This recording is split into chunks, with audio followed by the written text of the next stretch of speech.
What's up, guys? Spin Firearms here, and today we're going to be talking about one of the best, most underrated Glock pistols out there. And honestly, I would like it to see the round make a comeback. I would like to see that handgun make a comeback and maybe a Gen 5 drop from Glock, or maybe even potentially a Gen 6 drop with a rail, some texturing, and some other upgrades from Glock would be really nice. But we may never see that. And I'm not talking about this Glock 42 right here, even though it's a great pistol and super underrated. I'm talking about this right here. And this is a Glock 33.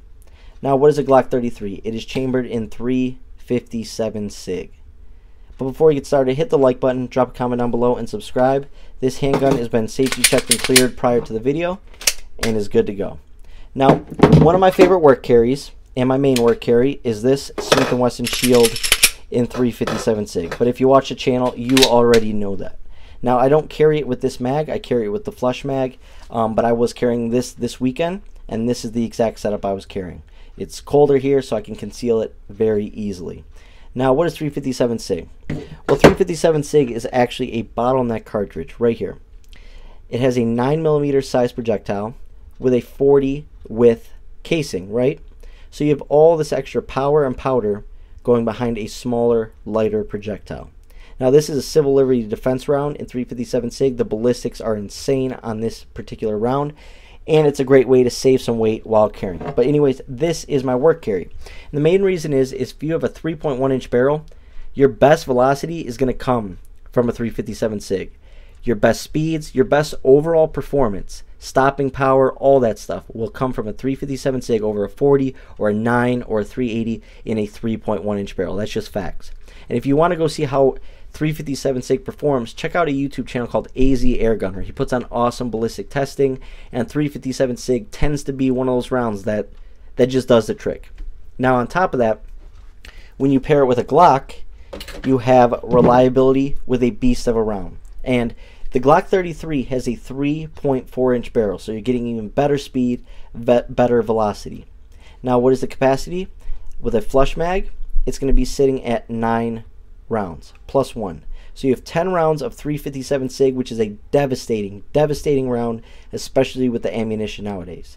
Now, in this setup right here, which is Glock 19 or Glock 32 or Glock 23 length, but with a shorter, more compact, lighter setup and barrel, this is 13 plus 1. This is 14 rounds of 357 SIG. All I did was take a Glock 32 mag, throw an X grip on it with a little bit of texturing, and man, does this feel good in the hand. And this is 14 rounds of 357 SIG. Now, the reason why I have the slide and stuff like that is because this was a build. If you get a Glock 27, you can make a Glock 33. And what's nice about that is right here, I can put a 40 barrel back in. I can put a conversion barrel for a 9mm. I can get 3 different calibers using the slide right here. But in this case, it's just so I can have a 357 SIG Glock 33 setup, and man, does this thing rip. My very first shots with this thing, I wasn't sure what to expect, and you can actually watch me shoot this very handgun, my very first shots, and I was shocked. I shot, I want to say Federal hollow points out of it, deep shock maybe, and I look at my face. Shooting hollow points out of this thing, I was like, this thing rips, but at the same time, it's accurate, and you can tell it just has that power. It's like shooting 10mm. When you shoot 10mm, you feel and see the power, you feel the heat, you feel everything. 357 SIG obviously is toned down, but it was the same way. You feel that power coming back at you. Now, in terms of how it shoots, it's obviously stronger, more powerful, more recoil, all of that than 9mm. But compared to 40, I would say it has less muzzle flip, but has about the same, or maybe I would say about the same when it comes down to overall recoil. Now, it's a very manageable load, very manageable round. The thing that's the least manageable about it, and the worst part about 357 SIG, is the price. For a box of 50 at the local range, it's somewhere between, I don't know, $50 and $62 sometimes. I've seen it all over the place in prices.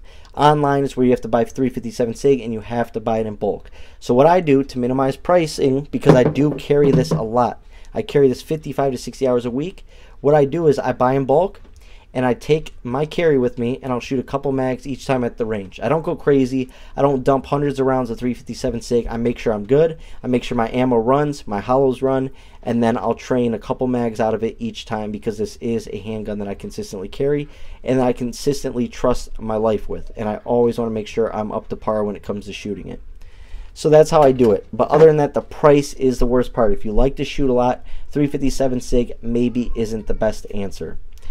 But like I said, if you have a Glock 27, you can still train with the same ergonomics, same handgun, same weight, all that stuff, and you can train with 40, which is a little cheaper, and then switch over to a 357 SIG barrel or a 357 SIG in general when it comes to everyday carry and a little bit of training. Now, I do recommend always shooting your carry firearm at the range, but 357 SIG is expensive. But at the same time, when it comes down to it, I trust 357 SIG out of a shorter barrel more than any other round. I don't care what it is except for 10mm. And like I said, it's very manageable, very reasonable. If you've ever shot 40, it's going to be very similar to 40. But if you do want to see that video up on my channel, I shoot 9mm, 40, 357 SIG, 45 GAP, and 10mm, all in an order. You can look that up. Just type in 357 SIG spin firearms, and you should be able to see me shooting this round. And it's absolutely great.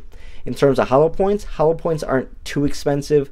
I would say your average 20 from Federal or Civil Liberty will be about 30 to 35, maybe even $40. Just test your defensive ammo, please. Spend the extra money, test it, you know, whatever the case may be. Even if that's how you shoot, you train based off your hollow points, whatever the case may be. You got to get in there and you got to get rounds downrange. Now, when it comes to everyday carry, 357 SIG sort of fell off, and that's simply because no one actively produces a handgun with that round anymore. I think SIG and Glock are the only two manufacturers producing handguns at 357 SIG still. But there's places like KKM Precision, Barstow, Storm Lake. There's all sorts of barrel manufacturers that will make this right here, which is a conversion barrel. Like I said, this is a Glock 27 slide with a conversion barrel. All it's going to do is allow it to be the right size in the rear for a 40 size casing, but when it comes to the rifling, it's going to switch down to a smaller bore in order for that smaller projectile. Overall, this is a dream of a handgun. Like I said, though, the #1 downside, it has aftermarket support, sight support, grip support. It has everything you could ever want for it. The #1 downside of 357 SIG simply is the price. It is expensive to train with, but I do my best and my due diligence of training with my handgun with that round. So whether you just, you know, say, okay, this is going to be my only carry firearm that I carry, and I'm going to train only with that round, have some fun with some of my other pistols, but take it really serious, or, you know, you just say, okay, 357 SIG is a little too expensive right now, maybe I won't go with it, maybe I'll go with a 27, and down the line I'll get the barrel conversion, or whatever the case may be. But they do make Gen 4 and Gen 3 33 still, so if you want to buy one from the factory, they still make them. Sorry guys, I'm still recovering from being a little bit sick. Hope you guys enjoyed the video. This is the most underrated Glock setup in the world, especially for its size. Hope you guys enjoyed the video.